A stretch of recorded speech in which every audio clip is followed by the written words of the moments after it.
Hello, Internet. Welcome to Why did I just sound like Trump there for a second? Frankly, one of the best. China. Anyways, hey everyone, this is the Winnipeg Rail Fan, and welcome back to another Yapaholics Anonymous meeting. Oh my lordy lord, we are back. So, it's been a month or so since I've done one of these low-effort commentary slop yap sessions. Last time was on Sean B, I believe, and I think the time before that was on the AI train slop situation. And yeah, so today, as you could tell by the title, I wanted to talk about the Mount Rainier Scenic Railway, or Railroad, or whatever you want to call it, and their situation from late spring, where one of their historic wooden trestles burnt to the ground mysteriously out of nowhere.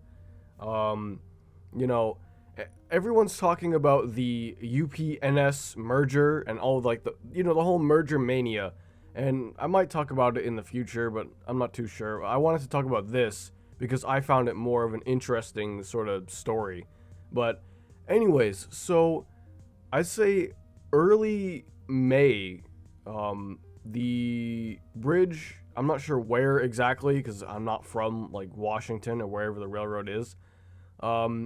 One of this scenic railroad's bridges burnt down out of nowhere, and at first a lot of people thought it was just maybe Mother Nature tweaking or whatever, like, lightning struck the bridge and it caught on fire and, burnt down and just completely destroyed itself or whatever. But no, the bridge was destroyed by a man-made fire. So yeah, arson destroyed the bridge.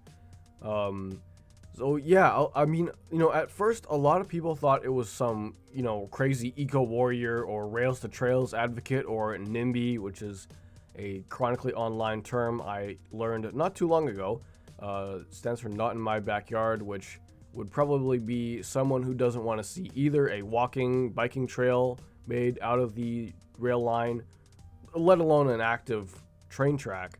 Yeah, someone thought it was one of those, but I initially thought it was a disgruntled, former employee or something like that, had access to some of their facilities or something like that, because, a comment on a Facebook post about it, alleges that someone on December 22nd, I guess, of 2024, I'll get to that in a second, broke into their shop at night and threatened to blow up one of their locomotives, and claimed that they'd blown up UP locomotives before. And so one of the shop workers fired a warning shot at him, just to get him off the engine and out of the property, and I guess he didn't take kindly to that and decided to burn down the bridge. Yeah, so the culprit, I guess, left a note. It was like some Unabomber manifesto type shit. And I'm going to try and read it off to you quickly. Let's see. It reads, "It's already too late to save that bridge, MRSR. The unknown subject still knows what you did to him on 12/22/24. The Fatal 7 has nothing to do with this. I have no idea what that is. If you know, leave a comment. This is what will seriously happen if you keep confronting trespassers with your guns. Consider this as a dead serious comeuppance." I could not read what that word was for the longest time. "Consider this as a dead serious comeuppance.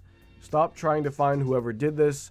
The more you attempt to find out who did this, the more likely this will get you nowhere. Stop being persistent like white N-words you are. You are all too pathetic to prosper in the first place. If you keep up any further resistance, your hubris will be your demise. You better start thinking twice before you shoot an unarmed trespasser. And on the final note, you must also better remember," nice grammar, "a dead bridge tells no tale, especially to a dead man. Till then, the unknown subject still has no business speaking to you." Lot to unpack there. We're just going to ignore the white N-word comment. Because that makes zero sense. Yeah, so this guy has some serious balls to, claim to be the victim here, or the anti-hero, whatever he thinks he is, when he's the one who's trespassing on their property, he's on the property without permission, and trying to vandalize property. So yeah, they were in every right to, fire a warning shot to get him off the property. Because in the States, at least, private property, you can do whatever to someone that is on the property illegally, I guess. I'm not really, of course, I'm not a lawyer at all, and I'm not even from the States, so I'm not really super qualified to speak on that. So, yeah, it makes sense. On the Scenic Railroad's part, not on this guy at all. This makes zero sense.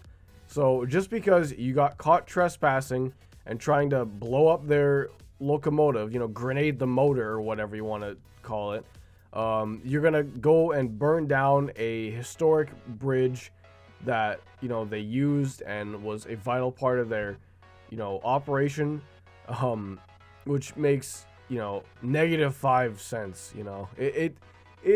It's insane. It is just bizarre. Like, I don't know I really want to know the thought process behind that.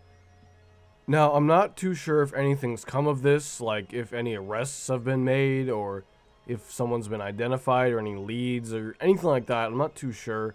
But if you do know, of course, feel free to leave a comment in the comment section below. But yeah, I definitely hope that the culprit is caught and brought to justice and faces at the least, a hefty fine for what he did, or even jail time. Because, technically, I guess, even if this is a class 3 or lower railway, tourist railway or anything like that, it's still technically domestic terrorism. Because I guess this could put, like, hypothetically, what if he lit it on fire and it was burning as a train was going over and collapsed, and a lot of people were seriously hurt. I'm just saying a hypothetical situation there, but it could have happened, and if he wasn't caught, that would have been terrible. So yeah, definitely I hope that the situation is resolved. Yeah, it's just insane. Yeah, I really don't have much else to say about this whole situation. I kind of want to keep this video shorter than like 20 minutes like the other yap sessions. Oh my gosh. Reverse puberty, man. I'm telling you. Holy schmoly. What the Anyways, so yeah, that's pretty much all I have to say. I'm going to try and wrap it up here. Again, apology for the inactivity here for the past like couple weeks. I've been uploading just random rail fanning videos or whatever, not like, the hard-hitting, quote-unquote, hard-hitting stuff, like the commentary crap. The Canadian video took way too long. It was supposed to, that's so crazy. It was supposed to be out after the GG1 video from like June. And, it was supposed to be out for Canada Day, or at least Canada Day week.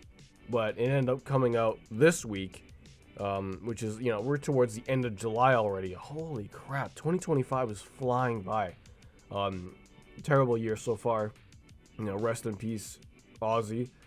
And, it's crazy. Hopefully I'll have some more, like, I was about to say feature I'm not that guy, bro.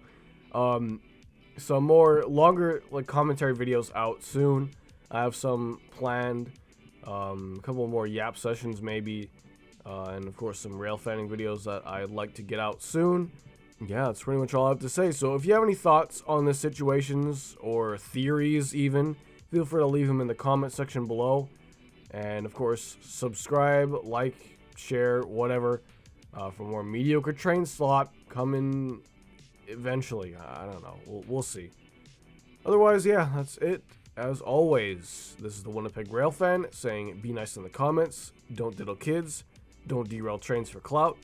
See you next Tuesday.